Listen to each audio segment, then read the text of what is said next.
Et qu'en est-il des villes désertes que nous voyons sur les photographies précédentes? Si ces villes étaient vraiment vides, nous devons nous demander pourquoi. Nous devons aussi nous demander comment tous ces gens sont arrivés là, en fin de compte. En l'espace d'une trentaine d'années, nous voyons une ville passer du stade de désert à celui de ville animée. Il est intéressant de noter que c'est Charles Dickens et plus généralement la littérature du XIXe siècle qui offre quelques indices. Deux thèmes centraux traversent la littérature victorienne du XIXe siècle.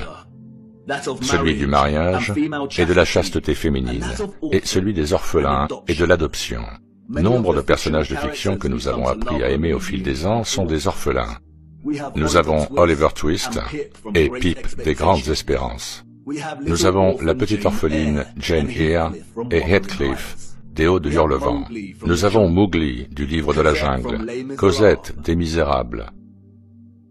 Nous avons Heidi, Réponse, Peter Pan, Blanche-Neige. Nous avons Tom Sawyer et Huckleberry Finn, et Anne au pignon vert.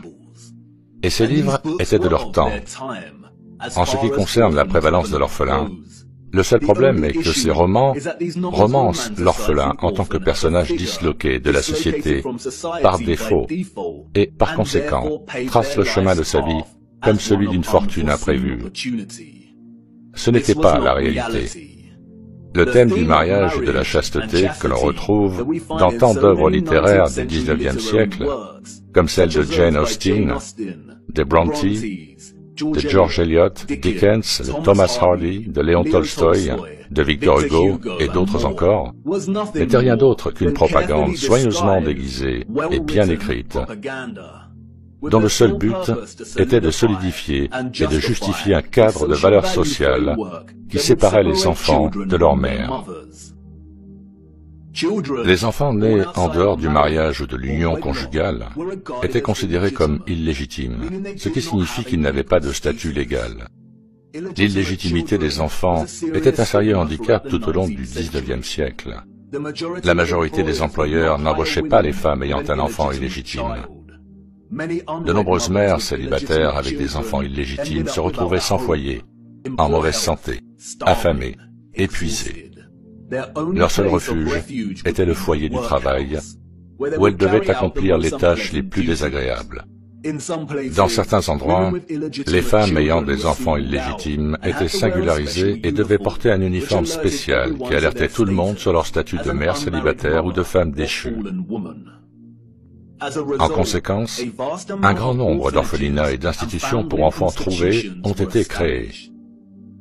Voici l'hôpital pour enfants trouvés de Londres, qui était très actif au XIXe siècle. Regardez sa taille. Charles Dickens était obsédé par cet endroit. L'inspiration, dit-on. Le récit officiel nous dit qu'environ 4500 femmes ont confié leurs enfants à cet énorme bâtiment. Mais ce n'était qu'une institution. Wikipédia nous donne une liste partielle de plus de 64 orphelinats qui ont été fondés au Royaume-Uni au cours du XIXe siècle. Cette liste n'est que partielle.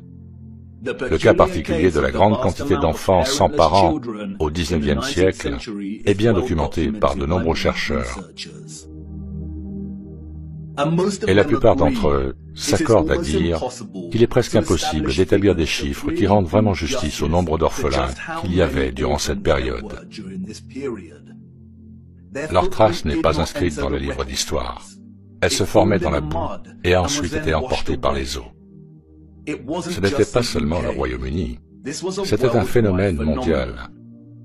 La ville de New York, à elle seule, disposait de 4 asiles d'enfants trouvés qui accueillaient des milliers d'enfants par an.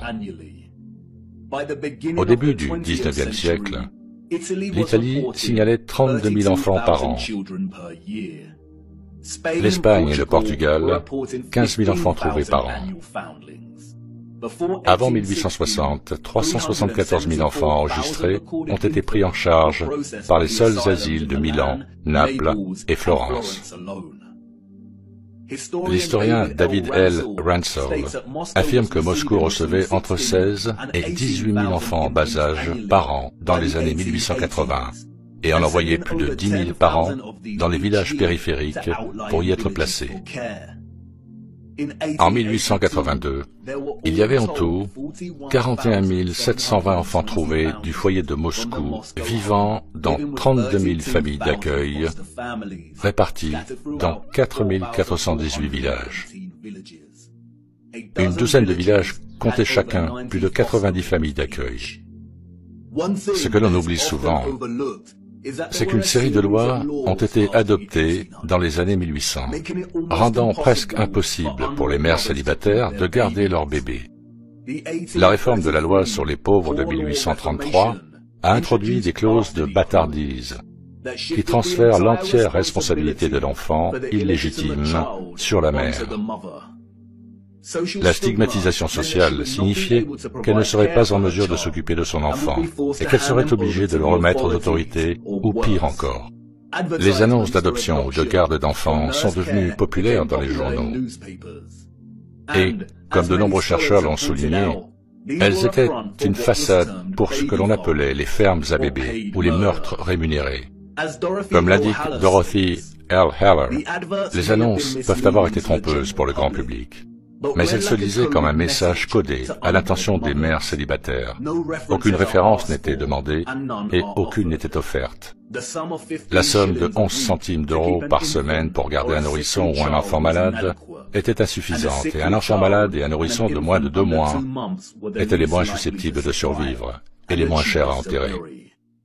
On prenait les nourrissons sans poser de questions, et il était entendu que pour 13 euros, on ne s'attendait pas à ce qu'on pose des questions.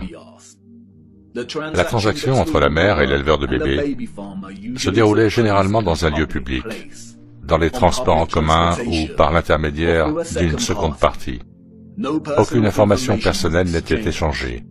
L'argent était versé et la transaction était terminée. La mère savait qu'elle ne reverrait jamais son enfant vivant.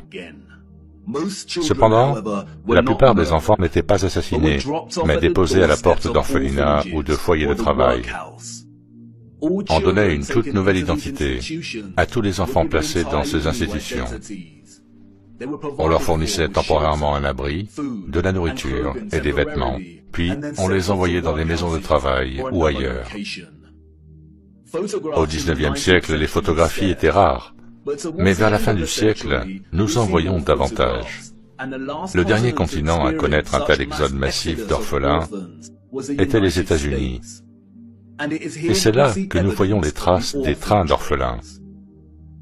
Le premier groupe de ces orphelins est arrivé dans le Michigan en 1854, et à partir de ce moment, le réseau a transporté des centaines de milliers d'enfants à travers les États jusqu'à sa fin en 1929. Officiellement, plus de 97 institutions s'occupaient d'orphelins et de trains d'orphelins au XIXe siècle. Et là encore, cela ne concernait pas seulement les États-Unis. Annie Macpherson entrera dans l'histoire comme une femme qui a exploité plus de 100 000 orphelins et les a expédiés du Royaume-Uni vers le Canada, la Nouvelle-Zélande, l'Afrique du Sud et même jusqu'aux confins de la planète en Australie, pour les vendre comme main-d'œuvre enfantine. Pourquoi voyons-nous tant de photographies d'orphelins dans des foyers de travail? Pourquoi travaille-t-il avec des machines conçues pour être utilisées par des adultes? N'y avait-il pas assez d'adultes à cette époque pour effectuer ce travail? Et puis il y a un cas étrange, celui de l'essor des parcs d'attractions américains au tournant du XXe siècle. En plus des manèges et des expositions, beaucoup de ces parcs présentaient une attraction inhabituelle, les enfantoriums.